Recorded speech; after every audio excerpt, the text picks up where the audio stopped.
नमस्कार दोस्तों, आज का ये है बहुत ही शानदार होने वाला है। एक यहाँ पे हम लोग दो हड्डी के डॉक्टर हैं और दो एक तरह से क्रिएटर्स भी हैं और दो कवि भी हैं।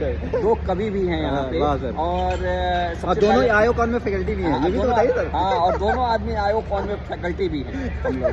That's great। और सबसे बड़ी है कि दोनों आदमी हम लोग पूर्वांचल के रहने वाले हैं। मैं सिवान का हूँ और ये मेरे भाई हम तो बिहारी हैं और इनका नेटिव प्लेस ऐसे बलिया उत्तर प्रदेश। और अभी एम्स में ट्रॉमा सेंटर के डायरेक्टर हैं। तो कोई भी लोग अब एम्स में जाएंगे तो मेरे को एम्स गोरखपुर में, हाँ एम्स गोरखपुर में ज़्यादा मुझे फोन नहीं करेंगे कि डॉक्टर साहब से कह दीजिए ये भी चीज़। तो ये एक्चुअली ऑर्थोपेडिक सर्जन तो हैं ही, लेकिन इसके साथ साथ बहुत ही अच्छे इंसान हैं। मुझे बहुत ही अच्छे पर्सन लगे और खुद एम्स दिल्ली से उन्होंने पढ़ाई SRC करके वहाँ के रेसिडेंट डॉक्टर के एसोसिएशंस के प्रेसिडेंट रहे हुए हैं और अभी एम्स गोरखपुर में हैं। तो सबसे पहले मैं आपसे मैं चाहूँगा कि आप कुछ अपनी कविताएं, क्योंकि बाकी तो चीज़ें हम लोग करते रहते हैं, कुछ कविताएं, क्योंकि आप बहुत ही अच्छे कवि हैं, कुछ ऐसा चीज़ें बोलिए जो लोगों को दिल को छुए, चाहे जो आपकी अच्छी प्रोजेक्ट है। देखिए सर, हम लोग डॉक्टर हैं सर, और डॉक्टर की सबसे बड़ी बीमारी है, हमारे दोस्त के साथ ही हुआ था सर। हाँ। और आप लोग भी सुनिए, और सर के जितने भी फॉलोअर हैं कृपया करके मेरे पेज पे भी आइए। और मेरे इनके जो फॉलोअर्स हैं वो मेरे पेज पे आइए। तो सर हम लोग की तकलीफ क्या है सर, कि मान लीजिए कि आप ही के कोई दोस्त हो, उसकी शादी किसी नर्स से हो जाए सर, तो क्या तकलीफ होगी। वो उस पर एकदम हाथ से बन की कविता बहुत वायरल है सर, और आप लोगों तक भी पहुंची होगी। मैं सुना देता हूँ कि जिस हॉस्पिटल में मैं डॉक्टर हूँ पत्नी वहाँ नर्स है, जिस हॉस्पिटल में मैं डॉक्टर हूँ पत्नी वहाँ नर्स है, और अजीब जुर्म सहना पड़ता है, अपनी ही पत्नी को सिस्टर कहना पड़ता है। वाह वाह वाह। जी बहुत बढ़िया, बहुत बढ़िया। अब सर अगर हड्डी वाला डॉक्टर कभी बन जाए तो क्या होगा।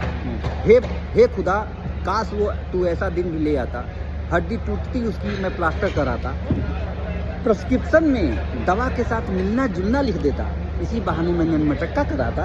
वाह वाह वाह, क्या बात है। तो मेरे हड्डी वाले डॉक्टर्स के लिए तेरे प्यार में मैं भी हसीन हो जाऊं सर, आपके लिए कि तेरे प्यार में मैं भी हसीन हो जाऊं। बुखार चढ़े उसको मैं क्रोसिन हो जाऊं। वाह वाह वाह वाह, दवाई आप ही बन जाए। बुखार चढ़े उसको और मैं क्रोसिन बन जाऊं। तड़प इतना तपे थर्मामीटर तोड़ दे। वाह, तड़प इतना तपे थर्मामीटर तोड़ दे, अरे नई बीमारी उसे लगे मैं भी क्वारंटीन हो जाऊं। वाह वाह वाह वाह, बहुत अच्छा बहुत अच्छा। एक्चुअली अब आप आए हुए हैं कवि के साथ हम हैं, तो हमारे अंदर का भी कभी थोड़ा जग रहा है, क्योंकि हमारी कविताएं आपके जैसा सीजन नहीं है। जब मेरा दिल टूटा और जब दिल जुड़ा तभी हम कवि बने। तो एक कविता जो हमारे चाहने वाले तो बहुत बार सुने होंगे, लेकिन मेरे पास वही एक कविता है। तो सुनाइए सर। वही कविता कभी पुरानी नहीं होती, कविता पूजा अर्चना कभी पुरानी नहीं हो सकती। तो एक पागल लड़का हर लम्हा तुम पे मरता है, चोरी चोरी चुपके चुपके खुद से बातें करता है, खुद से बातें करते करते ख्वाबों में खो जाता है, ख्वाबों में तुमको मलिका कह के खुद को राजा कहता है। एक पागल लड़का हर लम्हा तुम पे मरता है। सर एकदम टूटे हुए दिल के सजाते हैं आप। एक पागल लड़का हर लम्हा तुम पे मरता है, चोरी चोरी चुपके चुपके खुद से बातें करता है, खुद से बातें करते करते ख्वाबों में खो जाता है, ख्वाबों में तुमको मलिका कह के खुद को राजा कहता है। कहता है कि तुम हमेशा मेरे साथ हो। अभी हम लोग कॉन्फ्रेंस में आए हैं ना, लोगों को लगता है कि मैडम को तो लेके आए ही नहीं, लेकिन मुझे नहीं लगता, मुझे लगता है कि वो तो हमेशा मेरे साथ है। हवा की जो हवा बह रहा है ना, हवा की झोंके को उसके बदन का खुशबू कहता है। तुम कहीं यहीं पे हो कहकर इधर उधर भटकता है। आप देखते होंगे इधर उधर हम अकेले अकेले घूमते रहते हैं, हमको लगता है कि इधर कहीं मैडम नहीं ना है, कहीं उधर तो नहीं चली गई ना। हवा की खुशबू को तेरे बदन का खुशबू कहता है, तुम कहीं यहीं पर हो कहकर इधर उधर भटकता है, तुम हंसती है तो हंसता है, तुम रोती है तो रोता है। एक पागल लड़का क्या बात है सर, तुम पे मरता है, चोरी चोरी चुपके चुपके खुद से बातें करता है।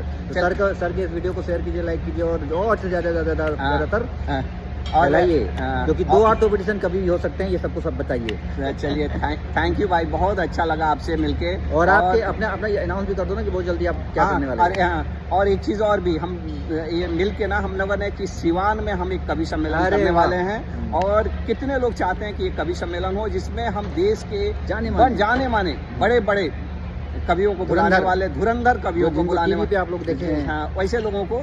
और ये आग भाई से मिलके मुझे लगी, ऐसे तो ये पहले से ही मैंने थोड़ा सा आग लग रही थी, लेकिन थोड़ा बुझ गई थी, थोड़ा सही हो गया था। सुलगा दिया है, सुलगा दिया है इन्होंने। अगर आपका सहयोग होगा और आपका समर्थन होगा तो ये कार्यक्रम होना चाहिए कि नहीं, हमको बताइएगा कमेंट में, शेयर में, लाइक में। धन्यवाद। ज़्यादा से ज़्यादा लोग जल्दी से जल्दी कमेंट कर दें कि ये कवि सम्मेलन होना चाहिए, क्योंकि डॉक्टर साहब जिसको ठान लेते हैं उसको करके मानते हैं, लेकिन आपका सहयोग अपेक्षित है। बहुत बहुत धन्यवाद, बहुत जल्दी मिलते हैं आप सबसे। Thank you.